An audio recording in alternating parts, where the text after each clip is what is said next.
What's up, everybody?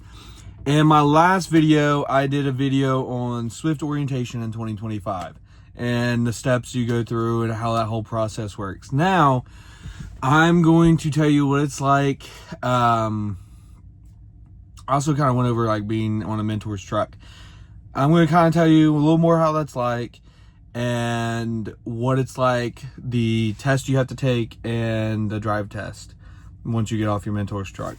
So while you're on your mentor's truck, it's going to be a lot of, you get in there, you're going to have the top bunk, they're going to have the bottom.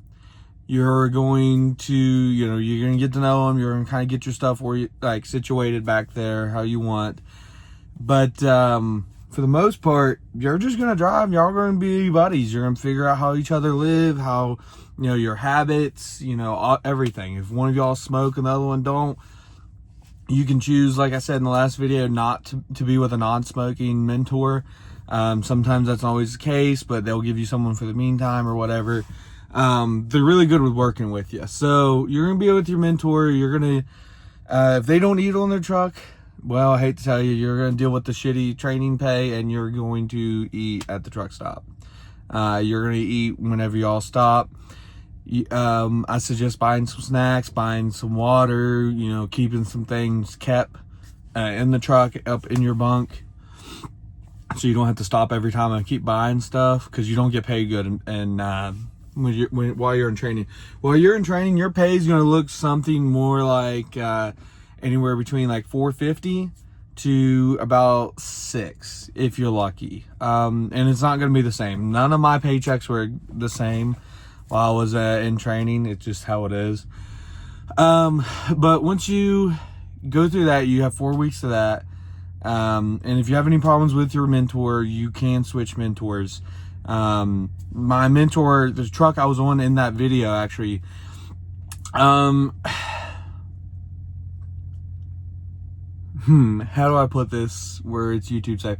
He was not a good mentor. He was not a good person. He was very rude, very self-centered, he was a butthole. I can say that. He was a butthole to everybody, including customers and everything, to the point that I wanted off his truck so bad that they're like, oh, well, we'll just have him drop you off at the terminal, this and that. And I was like, no, I'm getting off his truck tonight. If y'all get me an Uber back to the terminal, back to the Columbus terminal, I will drive my personal to South Carolina to the Greer terminal to get with a different mentor. I'm done. I was also going to Greer to do flatbed. Turns out you can't do flatbed for Swift if you don't live in South Carolina, Texas, or Indiana, I believe. Those are the 3 places they do flatbed out of. I could be wrong, but yeah, you have to live in one of those 3 areas. I didn't know that. I went down there, talked to them. They were more or less like, we don't know why you're here. And I was like, fuck. Excuse my language. So get out with a different mentor down there. Guy's name's Thomas. Real cool guy, real laid back. He smokes like a freight train, but he's really awesome. Was on his truck. I ended up having to do 4 weeks with him, even though I was with my last mentor for 2.5 weeks. So I ended up doing, 6.5 weeks of training, which sucks. But I did it. I got through it. Once I was done, you more or less, your mentor will take you back to the terminal that you all are out of. You'll go in there. You'll talk to your driver leader. You'll meet them. They will set you up with the terminal leader, I believe, more or less their boss. Get you set up with taking the written test, which is, I believe, 56 questions or 57, one of the two, and you can miss 7. It's real easy stuff, especially if you're coming fresh out of CDL school. If you're coming fresh out of CDL school, it's going to be pretty easy. I got everything off the bat except for the few questions that had to do with CDL school. Like, there's some like basic stuff like your air down and all that you have to go over. And I just, when I went to CDL school, it was like a 1.5 years before I ever went into the mentor training program. It's been a while. So I forgot a lot of that. But I turned it in. I had missed, I think, like 10 questions or so. And the guy that was grading it brought it back and was like, hey, you got all these right that I marked. Those other ones I didn't mark, you might want to look at again. And I was like, got it. And redone all them second time. Passed, got them all. After you do that, you'll get with the guy that'll be running your drive test. When you do that, you'll get with him. You'll give him your name, all your information. When you go with him, you'll go out to the truck. He'll tell you what truck it is. You'll do a pre-trip. You'll check the oil, coolant, all that. You'll go around. You'll check all the lights. You'll kick all the tires, everything. Now, with every test you take, there is, not the written test, but like drive test you take, no matter where you are. The guy told me, because I asked about it, there's always going to be one either tire that's low or debeaded, and there's always going to be one light out as well. So you're going to have those two things that you have to check, and you'll have to tell him. If not, it's a fail. Yeah, so you'll do that. You'll get in the truck. He'll have you put your hazards on, go no more than 5 miles an hour getting out of the terminal. At the Greer terminal, I go out, turn left, you'll turn right, you'll get there to the light, turn right again, go all the way up to the next light, turn right, and then you're right back at the terminal and turn left, get back in, go around, and back into the spot, and that was it. That was the whole test. More or less, hey, you're using your blinkers, you're not speeding, you're turning right, you're not hitting the curb or anything, all that. That's what they're checking for. So I did all that, got that all done up. There's a little more paperwork they'll go through. Then you'll go talk with your driver leader.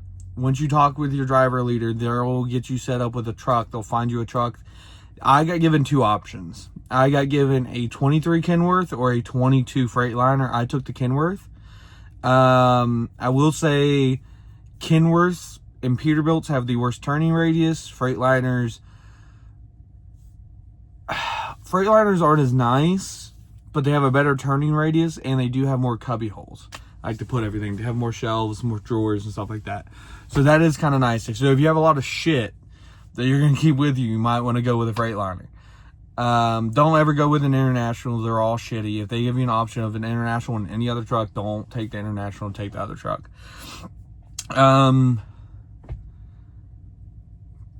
Volvos, of course, if you get the option of a Volvo, you should probably take it. As much as I don't like Volvos, they are Cadillacs. They are. They don't pull as good as the Kenworths. They don't pull as good as the Peterbilts.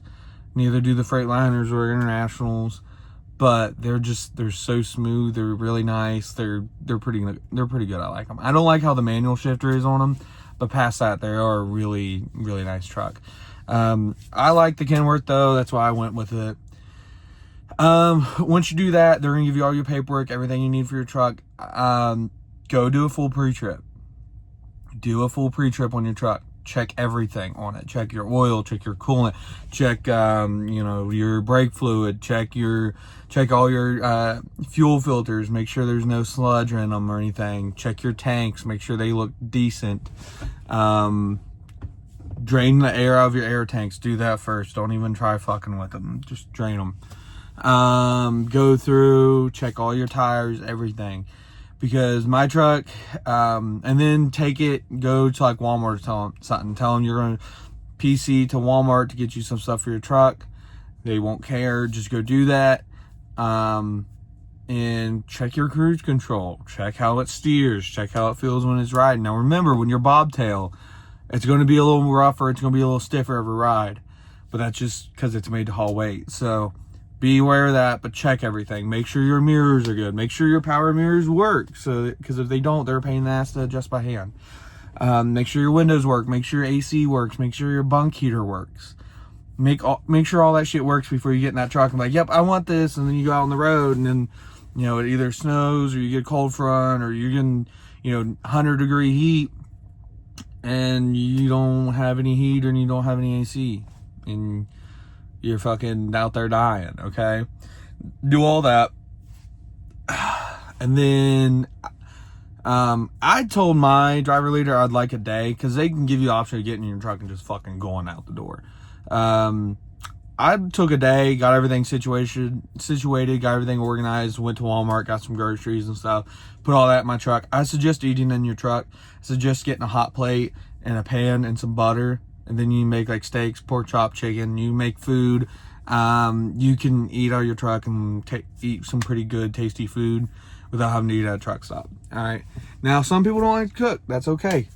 But it's pretty simple. Just a hot plate, a pan, salt, pepper, or you can eliminate both of those and just get Dano's, like Dano's original seasoning. It's literally a salt and pepper substitute. It's really tasty. And you can use that on literally chicken, pork chops, steak. You can use it in hamburger if you like making hamburgers. You can use it in taco seasoning. You can use it in spaghetti. You can make a whole bunch of stuff just in your truck. Now, I will say, if you're gonna make like spaghetti or something where you have to boil water, it's gonna take you a minute to boil water on a hot plate, but you can do it. All right, so I'd look into doing that.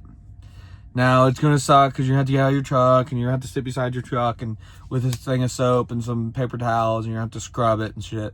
But you know, who cares? You're eating good food, and it's cheaper than going in here and paying $15 for a hamburger, fries, and a drink at whatever restaurants in the truck stop. Because with Swift, you go to Love's, TA, and Petrol. Petrol and TA sometimes have like an actual deli, like with food done up, but it's expensive. It's good food, but it's expensive. And then Love's have McDonald's, Subways, Arby's, and Hardee's, right?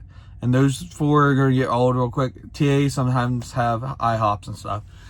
But first of all, you don't always have time to go in there and eat that. So it's nice to be able to, you know, eat something in your truck for breakfast that tastes good. And then, you might be able to skimp out on lunch, make something good for dinner. So I suggest doing that. You don't have to. I would suggest keeping, if you get the Swift bag, keep the sleeping bag in your truck for just in case. It's always nice.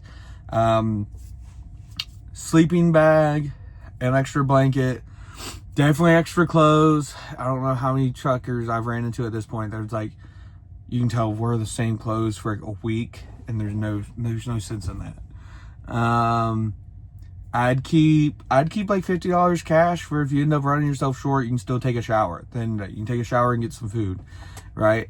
And no matter how bad you're feeling, no matter how far behind you are, no matter how bad of a day you've had, if you can take a shower and eat some hot food, you're going to feel pretty decent when you wake up the next day, because you're going to feel good. So there are some hard days, so I'd keep cash for literally that reason. That's saved my ass. I'd get a CB radio. You can get here, I'll show you real quick. I got this Uniden Pro 505 XL. You can literally get them at some Loves for like $60. All right. Let me get my phone set back up here. Yeah, I paid, I think, $65 for that radio, and it comes with a mic. Antennas were already on the truck, and the hookups are there. And the hookups for the power on the back of the CB didn't work. Let me get it here. Well, maybe. You can buy this end right here, from here over, for $8 at a Love. And it's literally just two crush connectors that you can cut this wire, take it down to bare wire, roll it, put it in there, crush down on that tab on both ends, and now it's hot to cigarette lighter outlet. Now it's just, definitely get some black tape and put on there so they don't touch each other and burn this. But yeah, you can very easily do that. It's really nice in bad weather to have a radio. So you just click it on, go to channel 19, and just listen. And if you're getting to a point you can't see and you don't know what's going on in your radio, hey, I'm on this highway or on this road at this mile marker or around this city. I need to shut down. Where can I go? And for the most part, if anybody can hear you and they hear that, they're gonna be like, hey, I've been through there, you can go here. Or hey, on this exit, you can sit on this off ramp. There's a place off the road you can sit. All right. So it's really nice. It's saved my ass. All right. So I'd get a CB, sleeping bag, clothes, keep some cash, keep a little knife, something. Not really for protection as much as it is a lot of times there's so much shit you end up needing to cut. Or like if you get like a nail on your tire, and you can grab it out by your hand, and you typically those nails don't get all the way through your tire. Now sometimes they do, and you don't want to touch it, you want to leave it in there. But you can get that, or if you're like me and you don't like the clicking of the rocks in your tires, just gets them out pretty easy. Now your trailer doors, you'll see that they a lot of times will have string wrapped around it to keep the doors open, because yard dogs would rather spend 5 minutes cutting and tying string on both sides than they would just with the chain. So whatever, it's nice. I don't like that shit hanging off the side of my trailer. I don't. So I cut that off. A lot of times with the wire, they'll have wire on there too.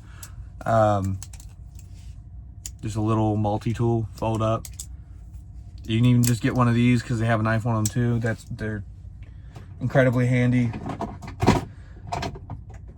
Yeah.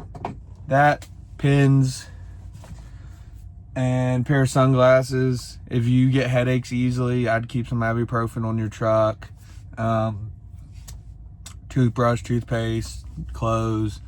If you're going to shower at a TA or a Petrol, which I don't suggest because they're typically pretty dirty, make sure you have a towel and a rag so you can clean yourself, because they don't offer a towel and they don't offer rags. Love's does. So yeah. Just kind of basic stuff you should want to keep on your truck. Anything else is kind of extra stuff. I'd keep a flashlight as well. But yeah, there you go. That's what it's like being with a mentor, and that's what it's like going through the test to get your own truck. And some of my suggestions to keep on your truck once you get your truck for you and yourself and your solo. I'm going to be making another video. I'm probably going to upload it right behind this one about pay and everything once you're solo. So if you're interested in that, check it out. Thank you. Have a good day.